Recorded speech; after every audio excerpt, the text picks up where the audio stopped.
జార్ఖండ్లో రాజకీయ సంక్షోభం నెలకొంది. జార్ఖండ్లో కొనసాగుతున్న రాజకీయ సంక్షోభం మధ్య రాష్ట్రంలోని జేఎంఎం నేతృత్వంలోని సంకీర్ణం బీజేపీ వేట ప్రయత్నాలను నిరోధించడానికి తమ ఎమ్మెల్యేలను హైదరాబాద్కు తరలించింది.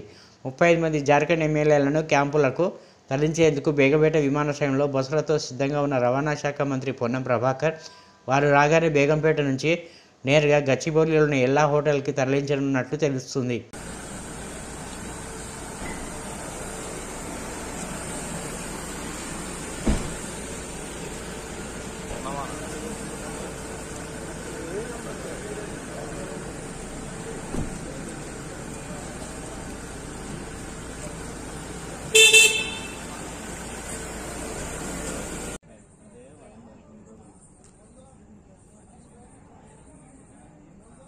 ప్లాన్ చేయలేదు.